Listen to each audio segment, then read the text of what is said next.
Have you ever seen what a CNC cutter and the workpiece look like through a thermal camera?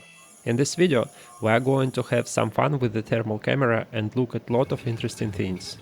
A gas bottle, and I will show you the gas level inside it without opening it, just by looking at it. A circuit board that looks like it is on fire, and the water that looks like a real lava. All of that is coming. But first, let's put this thermal camera to work in the shop. Now, let's turn some aluminum on the lathe. Shiny metal reflects infrared light almost like a mirror, so the camera cannot read real temperature. It just shows you a reflection. I coated the workpiece with ordinary correction fluid, the same whiteout you're using on paper. It does not reflect infrared, so now the camera can actually see the real heat.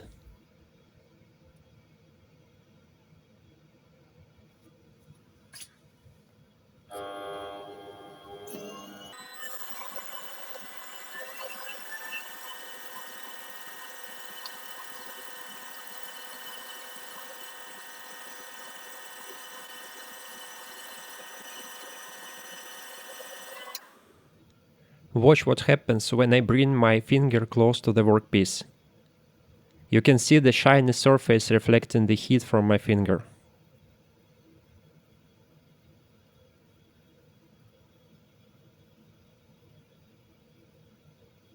Same setup, now turning steel.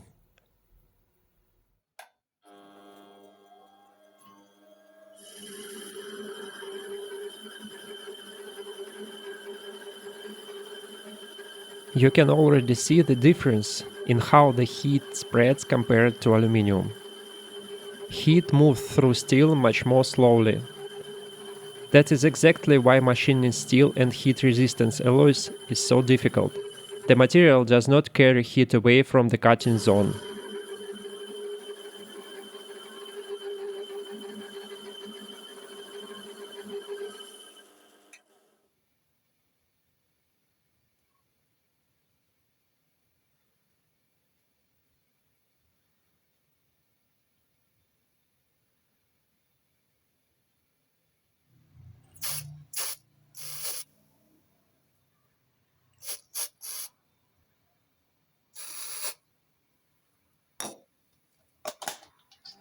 Now for the real experiment. And this is the part I was most curious about myself. I mounted a piece of steel on CNC mill, and I wanted to answer one question. How does the temperature of the cutter change between a normal feed rate and a feed rate that is too low? First pass, normal feed. I run the toolpath, and we watch the temperature on the cutter. It climbs, but it stays in a range that makes sense. Now I change only one thing. I cut the feed rate to a third of what it was. Nothing else changes. Same speed, same depth, same tool. And look what happens. The cutter starts rubbing instead of cutting cleanly, and the temperature goes up. On camera it reads around 160 degrees, but that is the average over the whole tool. The actual cutting edges are running much hotter than that number shows. And here is the proof. Under magnification you can see the corners of the cutting edges are chipped. That straight feed rate did not just make things slower, it damaged the tool. If you ever wondered why running your feed too low can be worse than running it a bit high, this is why. Before I keep going, quick word about the camera itself. This is the Thermal Master P3. It clips onto your phone. I tested it on a few phones and the results were pretty different. On a cheap Android phone, it only gives 10 frames per second, so the video looks choppy. On an old iPhone XR, it gives the full 25 frames per second, but the phone is clearly struggling. It gets hot and the app crashes a lot. With an iPhone 11 or newer, everything runs smooth, no crashes, no problems. Unlike a normal camera, this one uses a germanium lens. Regular glass blocks infrared light, but germanium lets it pass. That's why thermal cameras need special optics. And the focus on this one is manual. You turn a small ring until the image is sharp. The camera also has a small delay. You can overlay the image from your phone's main camera on top of it and adjust the size, position and transparency. On my iPhone XR, I could never get the two images to line up perfectly.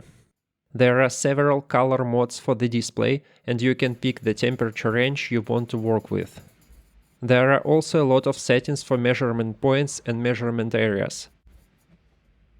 You can take photos or record video. After about 5 minutes of use, artifacts start showing up on the image, and you need to run a sensor calibration to clear them. You can also set that calibration to run automatically. If you want to get one for yourself, I left a promo code and the link in the description. It will save you some money on the P3. Alright, back to testing it on other things.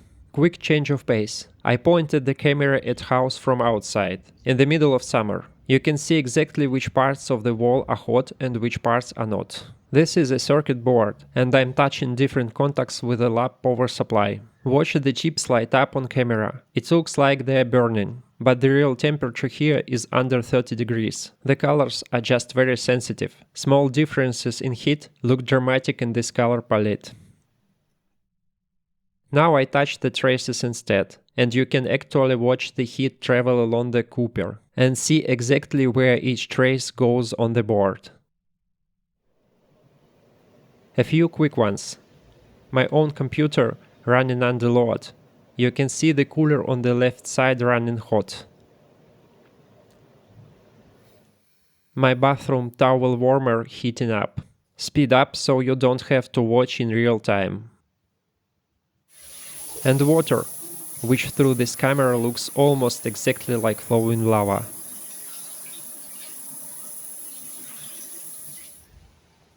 Now here is the one I promised at the start. This is a gas burner running normally. You can see the flame clearly on camera. I turn it off, and now I shake the gas bottle. And watch this, I can see the gas level inside the metal bottle, without opening it. The liquid gas is cooler than the empty part above it, and the camera reads the temperature difference right through the metal wall. Same idea with an electric kettle. Speed up so you can watch it boil in a few seconds. But don't miss this detail. Watch the power cord. It heats up too, because of how much current is flowing through it. One last thing, in case you were wondering how I filmed all of this. Here is my phone rig. I mounted two phones, lining them up so the normal camera view and the thermal view match. And that is how I made the picture-in-picture shots throughout this video. That is everything I tested with this thermal camera, from lathe work to gas bottles to circuit boards. See you in the next video.